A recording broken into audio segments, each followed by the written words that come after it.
ഒരു മുസ്ലിമിനെ സംബന്ധിച്ചിടത്തോളം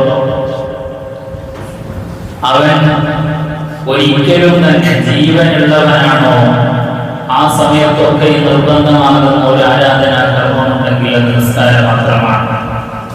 നോമ്പ് നോക്കൽ നിർബന്ധമാണ്, ഹജ്ജ് ചെയ്യൽ നിർബന്ധമാണ്, സക്കാത്ത് കൊടുക്കൽ നിർബന്ധമാണ്. അങ്ങനെയുള്ള പല കാര്യങ്ങളുണ്ട്. എങ്കിലും ഒരാൾ ആരോഗ്യമില്ലാത്തവനാണെങ്കിൽ, വേണ്ടതുപോലെ ആരോഗ്യമില്ല എങ്കിൽ അവൻ നോമ്പ് നോക്കേണ്ടതില്ല. അതേപോലെ ക്യാഷില്ലാത്തവനാണ് എങ്കിൽ അവൻ ഹജ്ജിന് പോകേണ്ടതില്ല. അതേപോലെ തന്നെ ഹിസാബ് കണക്കെടുക്കാത്തവൻ അല്ലെങ്കിൽ സക്കാത്ത് കൊടുക്കൽ നിർബന്ധമാകുന്ന തരത്തിലുള്ള പണമില്ലാത്തവൻ അല്ലെങ്കിൽ സമ്പാദ്യമില്ലാത്തവൻ സക്കാത്ത് കൊടുക്കേണ്ടതില്ല. അങ്ങനെ അതിന് ഓരോന്നിനും അതിൻ്റെതായ ചില പ്രത്യേകതകൾ ഉണ്ട്. എങ്കിൽ ഒരാൾക്ക് നിസ്കാരം നിർബന്ധമാകണമെങ്കിൽ ഇങ്ങനെയുള്ള ഒരു പ്രത്യേകതയില്ല. ലോകത്ത് മുസൽമാനാണോ മുസ്ലിമാണോ പ്രായപൂർത്തിയും ബുദ്ധിയും ശുദ്ധിയുമുള്ളവനാണെങ്കിൽ അവന്റെ മേലിൽ ഏത് സമയത്തും നിസ്കാരം നിർബന്ധമാണ്.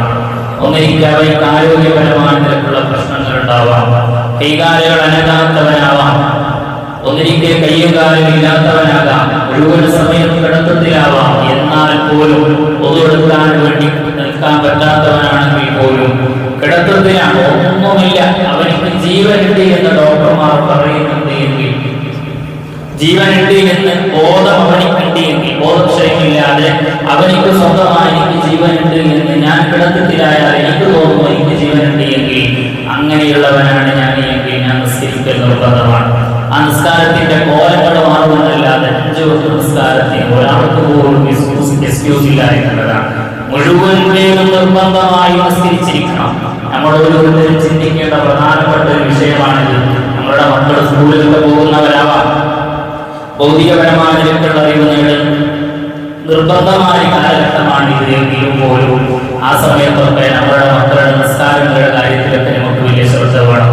പ്രായപൂർത്തിയായ പെൺകുട്ടികൾ ആൺകുട്ടികൾ അവരെ മദ്രസ സ്കൂളിൽ നിന്ന് പല സ്ഥലങ്ങളിൽ നിന്നും, പ്രത്യേകിച്ച് നിങ്ങളുടെ നാടാകുന്ന കർണാടകയിൽ പല സ്ഥലങ്ങളിലും സ്കൂളിലേക്ക് വെള്ളിയാഴ്ച മാത്രമാണ് നിസ്കരിക്കാൻ വേണ്ടി വിടുന്ന സ്ഥലമുള്ളത്. അവിടെയൊക്കെ നമ്മൾ മാനേജ്മെന്റുമായി സംസാരിച്ച് ഇങ്ങനെയുള്ള വിഷയങ്ങളിലൊക്കെ ചെറിയൊരു ഗൗരവം ഉണ്ടാക്കുക എന്നുള്ളത് നിർബന്ധമാണ് നമ്മളുടെ.